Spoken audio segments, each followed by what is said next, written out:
What is up, people? It is MewMonster58. Welcome back to another video review. Today we're going to be taking a look at the Transformers Studio Series Deluxe Class Wheeljack, otherwise known as Q from Dark of the Moon, as he was shown in that movie.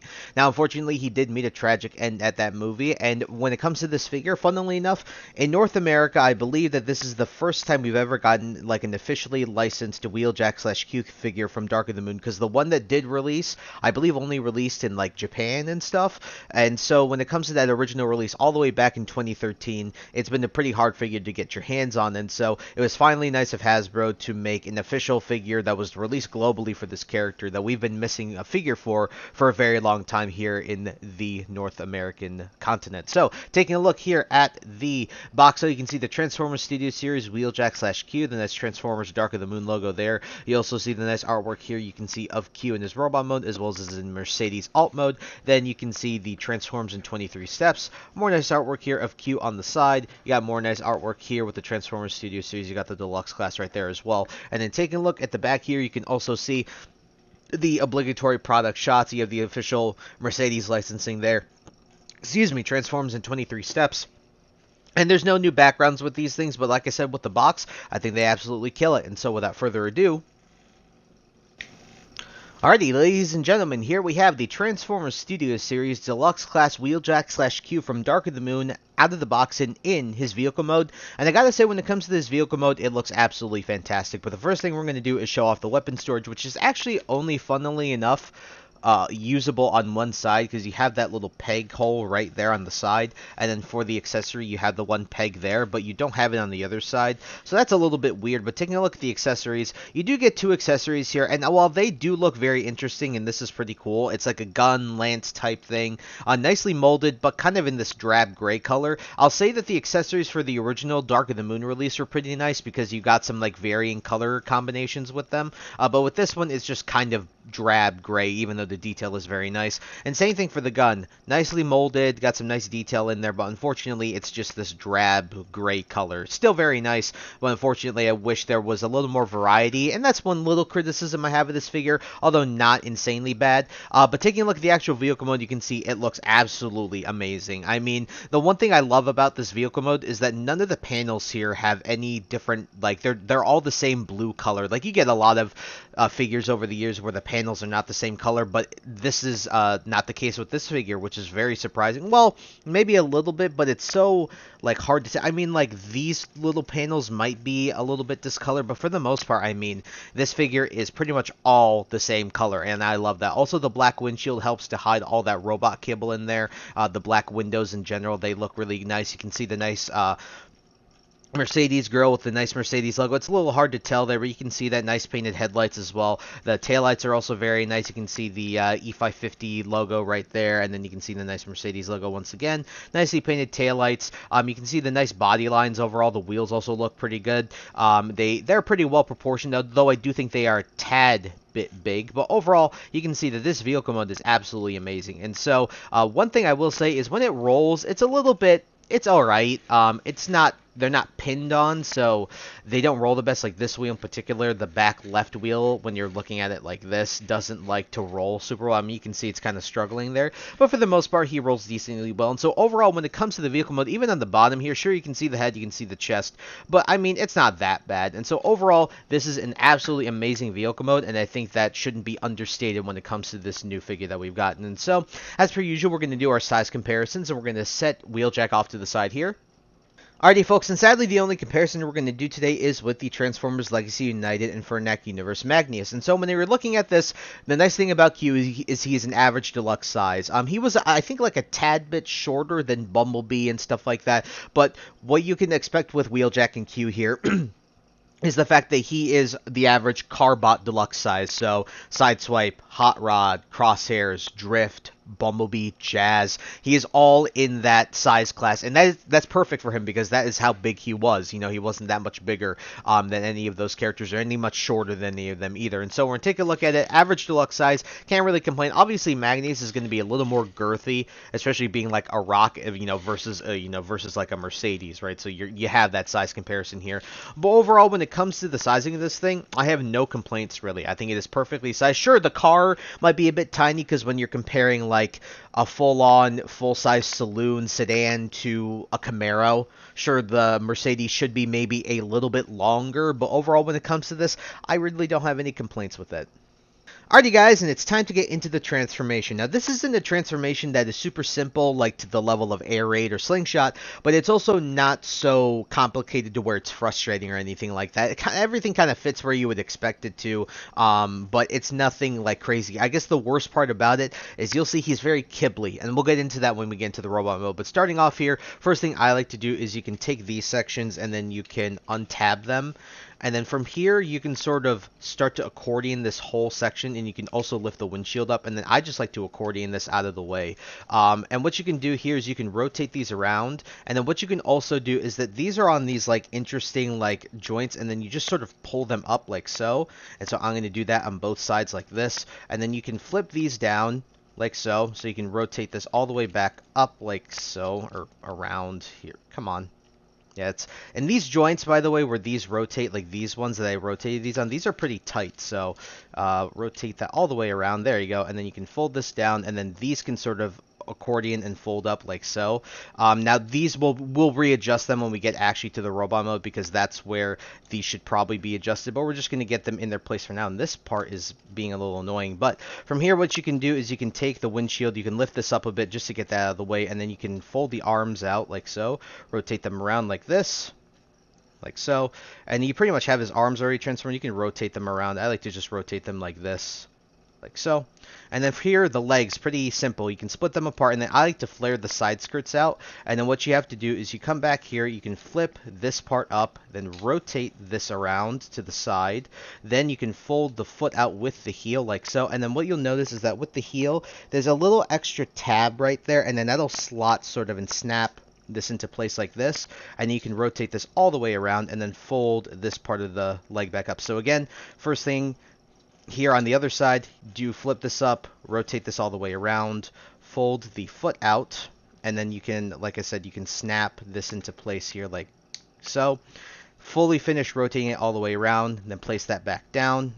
We'll rotate it, yeah, we'll rotate it fully. Then you can squish the side skirts back together, then take this whole backpack assembly and just rotate it down. And then what you'll do with this section is you'll fold it in like this just to get it cleared. Do that, and sort of just push this in, and then make sure that the shoulders ended up draping over like so, so these wheels go above. And you guys can't see it on the camera because I'm stupid, but we'll zoom out again here, like that. Bring the camera up. But you just want to bring them up so that, you know, you push the chest like this, make the back look like so, and make sure that these are essentially his shoulder pads. But with that all out of the way, folks, here we have the Transformers Studio Series Deluxe Class Wheeljack/Q in his actually pretty good looking robot mode. And when it comes to his robot mode is pretty good looking, I will say. Now, that doesn't excuse the kibbly nature of it, because when you're turning him around, I mean, that is pretty bad. Like, that backpack is not the best. It's not great. I mean, it's not horrible, but it's certainly not good. And when it comes to the accuracy on screen, sure, there is a level of accuracy, but he wasn't this kibbly in the back, especially in the movie. And so when it comes to this figure's looks, I still think he's really cool, because he is certainly much more accurate than the original release. And I do think that the kibbly nature adds to his character in a way, because when you think of Wheeljack as a character, even in this movie, it's very similar to his character in G1. I mean, he was very much not as much combat character. He was there to make gadgets and weapons for the Autobots, and that's what he did in the movie. And he made them for the humans too. He made them for Sam, made them for all of the others, you know, the soldiers and stuff. He made some very interesting gadgets, and one of them, obviously, or a couple of them, causing Starscream's death by Sam, funnily enough. But when it comes to this figure, I think that really the main attraction with this is all of the nice details, particularly in the upper and decent lower body here. So we're taking a look at it. The head sculpt is just night and day with the original Dark in the Moon release. I mean, you can see it is gorgeous. It looks really, I mean, I wouldn't say gorgeous in the respect of being beautiful, gorgeous in the respect of being accurate. Looks really nice. The nice blue eyes, the nice blue hair, and the nice gold teeth. Then when you come down here to the chest, you can see all that awesome detail that, he has a lot of, clips and mags and stuff like that. He has all these, he had like a bag or something, he had all these ammo things, just a lot of cool stuff. You can see here both side skirts are different too when it comes to their molding. The detail on the legs nice. The hands also look very accurate to how they were. Just the functionality of the arms isn't great in my opinion, but overall he still looks fine.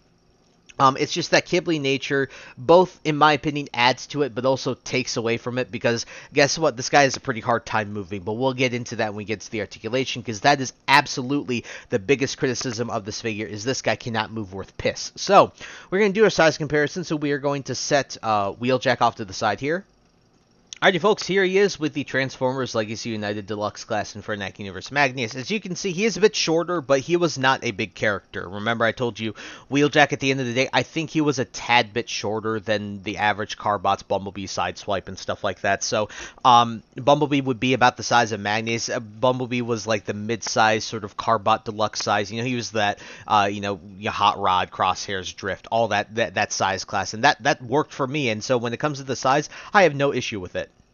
Alrighty folks, and the next thing we'll do is show off the accessories. So you have 5mm, you saw those in his hands each, so you can hold the gun like this, and then you can also hold this, so you have a peg right there as well, and then you can put it right there. I believe you can also store it on the back as well, right here, like where you initially stored it on the vehicle mode, but I think it looks really bad. I'm not the biggest fan of it, and I would not actually have that stored there. I would just have him hold his guns and stuff. But I will say the one thing I'm not the biggest fan of is how this looks. It just looks weird. And the way they have him hold it, I wish that the pegs were a bit different. I don't know, it looks weird to me. I'm not the biggest fan of how this looks, but it is neat, a neat accessory, and certainly very unique in comparison to other accessories we've gotten, but it's nothing crazy to me. They're alright. I do wish that they were different colors, and maybe we would get like a little bit of more like gadgets and stuff like that would have been neat, even if they weren't like movie accurate. It would have been nice to have something like that, but it's not bad. It's just a little bit underwhelming, right? Alrighty, and moving on from the accessories, we're going to do the articulation, and this is where this figure is really not good. The arms and the actual maybe legs themselves and the head are probably the most articulated things, and even then, the legs are pretty compromised. The arms are also pretty compromised. It's really the head, I guess, that gets the most articulation. So the head is on the ball joint, so you can actually look down and not really up, but you can get a full 3. Actually, no, you can't even get it. No, you can't. I thought you could. I was convinced maybe I was just misremembering from messing with this guy past few days, but I guess you can't full 360, but you can look about that far either way. Now the shoulder pads are technically movable because you can actually move them, but if you keep them static like this, you kind of have to you can get like a full 360, but it all gets in the way. I mean, you can move that out of the way to get more motion, but it doesn't really feel all that great. And then you have a more than 90 at the elbow, which is nice because of transformation and everything like that, but it's not really that great. There is no waist at all. There's no waist articulation, but you can flay the side skirts out. You can kick forward about that far. You can kick back like that. You can bend at the knee, but you have to move that to get any more than to even get 90, and I don't like that. It's not really good. And then you don't even really get ankle rock or pivot at all. So when it comes to posing with this guy, I'll tell you this much, it's not good. But what I will say is this point, and I'll address this again later in the review when we get to the conclusion. Wheeljack as a character was not a combat character. He, like I said, made gadgets for the Autobots, made weapons for them, and even the humans. And so when you're looking at it from the perspective of that way, of his character, then for the most part, most people who are going to buy this figure in particular are buying it mainly because they weren't ever able to get that original Dark of the Moon figure that released in 2013, and they want an official licensed figure that represents the character that they saw in the movie on their shelf. And when you're going to put this guy on your shelf, you're not really going to have him in a dynamic pose because his character really wasn't that kind of character anyway. So looking at it from that lens, you can excuse some of the lack of articulation, but if you're looking at it from a figure perspective, like just purely a figure, then yeah, that's really awful. It's not good at all. When it comes to the standards of articulation today for Transformers, this falls flat farther than any figure I've currently like reviewed recently. Like it's not good articulation. Let's get that straight. And the Ghibli nature does not help at all when it comes to that articulation. But when it comes to the articulation, I'm just gonna tell you, summary, it's not good. But again, looking at it from the character perspective and how it will be displayed on the shelf, then I can see you excusing it. But other than that, looking at it from that figure perspective, I can absolutely see you skipping this figure entirely.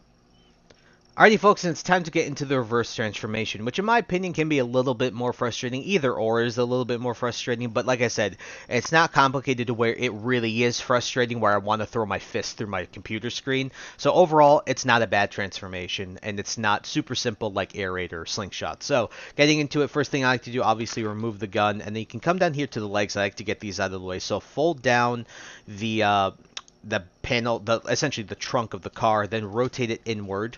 Fold the foot inside and then fold the heel, and then continue to rotate it all the way around like so, and then fold the back of the car down. So do the same again here. So you're going to fold this down, you're going to rotate it towards the inside, you're going to take the heel, fold that in. Takes a little bit of doing there. Fold that in, then fold the foot in, then keep rotating it all the way around, and then fold the back down. Then what you can do is you can come here to this side. I like to flip this panel up, and then you can sort of accordion this and get it out of the way. Take the two ends of the back of the car and snap them together. Take the side skirts, and then you can push them in like so, so that you have those all ready to go. Then from here, what I like to do is keep this up, take the arms, fold them in, rotate them like this, and then you can fold them like that, and then you can push it back a little bit so that it ends up lining up, and then this all tab nicely into place like so. Then do the same thing here. You can just rotate it so that the joint is exposed to the top. Fold this in, sort of rotate. Yeah, we're having a great time here. Peg them there, then just do that. There we go. That's a much better way of doing it. You can get it like that. Then from here you can fold this down and snap the windshield into place essentially. Then what you're going to want to do is you're going to take these sections, you're going to fold out these panels and then rotate them down again like you did before. Then rotate this around, do the same here. So I like to do this. You're going to rotate these down. And you can fold out this out and rotate this all the way right. Yeah, this part, there we go. Rotate that like that, and then get this to fold this part of the front of the car down. Take that like that. Just make sure everything snaps. And once you get these side panels, then everything will just snap together just fine.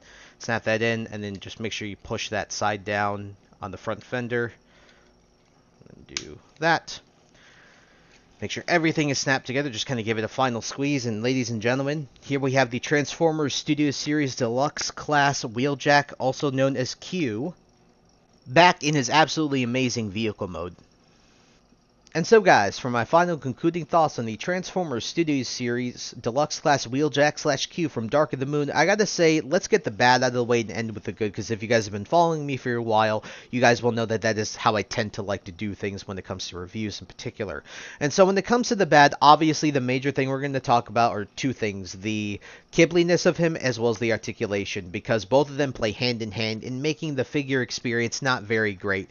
Like I said, when you get to the robot mode, it's just the standards of articulation for this guy are far removed from what the standards are across the entire Transformers lineup. You know, having a waist joint, having ankle rocker pivot. This guy has none of that. And then because he's so Ghibli, everything runs into everything. When you move something, runs into something. You move something, runs into something. And because of that, this guy can't really move all that well. Now, like I said, when you look at it from the perspective of his character, how he'll be displayed on the shelf, he'll more than likely be in a neutral pose. However, when you're looking at it from purely a figure perspective and not taking into the account the character at all, then you have issues, and this figure is really, really bad. But I think that most people who will buy this figure will cut it some slack in the sense that this guy will be in a neutral pose. He represents the character in terms of the looks pretty well, and so overall, most people will still buy it and forgive the lack of articulation for that. But that doesn't excuse the fact that the articulation is not good at all. However, with that all out of the way, getting into the good, I will say that one thing that sort of draws the line between good and bad is the accessories. They're not bad. It's just I kind of wish there was more variety. Maybe different colors too would have been nice, because I don't know, it's just like you'd think, like, after the expectation set by the 2013 Dark of the Moon one, it's for the people who got it. It kind of does hurt a little bit to know that these figures, that this figure in particular's accessories really aren't the best. I guess in terms of, you know, they're nicely detailed, but they're kind of drab and kind of boring.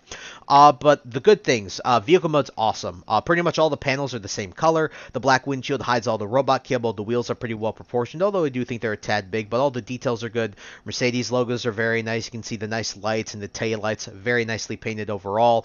The transformation, while not super simple like Slingshot or Air Raid, isn't super complicated or overly frustrating. It's just a bit kibbly is the most frustrating part about it. And I'd say the most frustrating part in terms of that kibbliness would be those side panels of the car.